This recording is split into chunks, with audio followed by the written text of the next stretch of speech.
नमस्कार, मैं डॉक्टर दीपांकर बैनर्जी बोल रहा हूँ जबलपुर से, ideal fertility IVF and genetic centre private limited से, जो कि मध्य प्रदेश में स्थित है। और मैं यूट्यूब के कुछ क्वेश्चंस ले रहा हूँ। Please go ahead. Good evening sir. Good evening. Sir, IVF pregnancy में प्री मैच्योर डिलीवरी से कैसे बचें?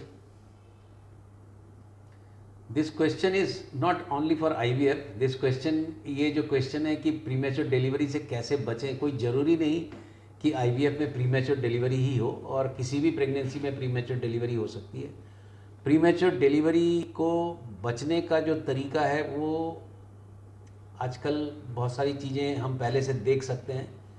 और यदि आप,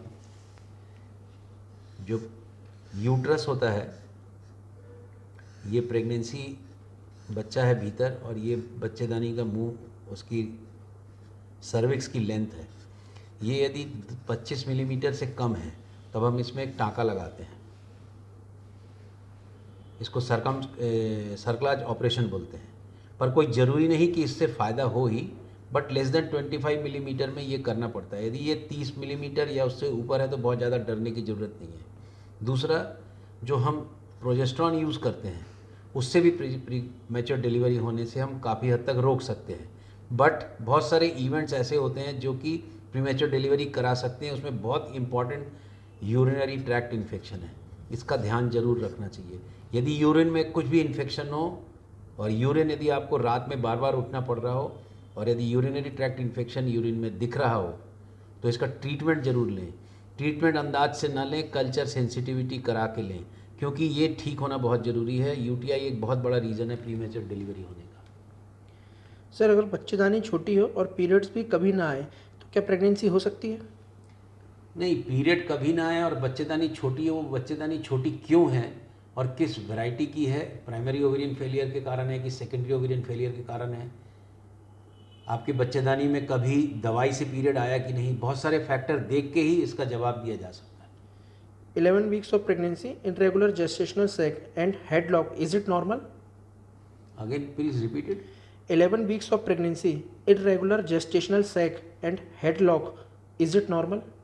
Irregular sac, I don't feel it is normal, but until unless I see the ultrasound and I see the case, I cannot give you any comment. FSH test में, अगर test में AMH level low आया हो और FSH बढ़ा हुआ हो तो क्या यह रिपोर्ट सही है? ये कॉमन है, क्योंकि एएमएच कम होगा तो एफएसएच बढ़ेगा, क्योंकि एफएसएच बढ़ना भी आपके ओवेरियन रिजर्व को लो होने का दर्शाता है, और एएमएच कम होना ओवेरियन रिजर्व को कम होना शो करता है। तो दोनों एक साथ हम लोग करेंगे तो ऐसा मिलेगा।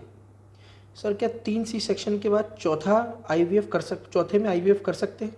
बिल्कुल कर सकते हैं, बट सिंगल एम्ब्रियो ट्रांसफ़र की कोशिश करना चाहिए, but definitely with a risk explain to the person. और बाकी सिजेरियन यदि सब अनइवेंटफुल हुए हैं तो कर सकते हैं।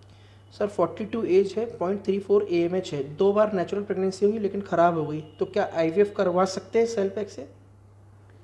मैं आपको हमेशा ये बोलता हूँ कि यदि आपका पीरियड रेगुलर है, भले ही आपको पहले अबॉर्शन हुए हों, तो low AMH might be a reason but not a 100%। ओ एएमएच कम होने का मतलब अंडे का संख्या घट गया बट एकदम क्वालिटी भी ख़राब हो गई, वैसा नहीं है। तो आप आईवीएफ करा सकते हैं, और मैं काफ़ी केसेस में ये करता हूँ।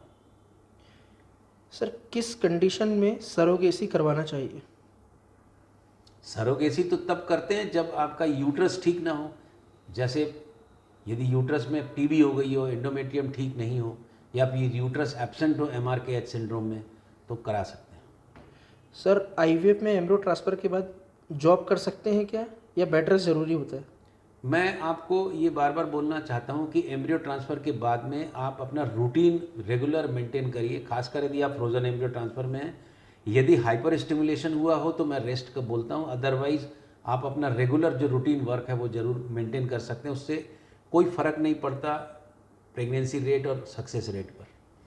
सुनने और जुड़ने के लिए बहुत बहुत धन्यवाद। और आपको ये बताना चाहता हूँ कि हमने एक मेंबरशिप सेक्शन चालू किया है। आप ज्वाइन बटन दबा के हमारे जो मेंबर्स एक्सक्लूसिव एरिया है उसमें आप जा सकते हैं। मैं शीघ्र ही रेगुलर ऑनलाइन लाइव रहूँगा, सप्ताह में एक दिन। वो मेंबर्स को अवेलेबल रहेगा और आपके जो भी क्वेश्चंस रहेंगे इमीडिएटली मैं आंसर देने की कोशिश करूँगा। आपके साथ में जुड़ने के लिए और आगे जो स्टूडेंट्स हैं या जो डॉक्टर्स हैं वो जो हमारा चैनल देखते हैं, यदि उनको साइंस पढ़ना है तो उसमें डिटेल पढ़ने वाला जो सब्जेक्ट है उसमें डालूँगा। तो एक नया फीचर स्टार्ट कर रहा हूँ। आप हमारे चैनल को यदि लाइक करते हैं, आपको यदि वीडियो पसंद आता है, आपको इन्फॉर्मेशन अच्छी लगती है, तो मेरे चैनल को सब्सक्राइब ज़रूर करें। उससे हमें बहुत अच्छा लगता है और एक जुड़ने का एहसास होता है। सुनने और जुड़ने के लिए बहुत बहुत धन्यवाद।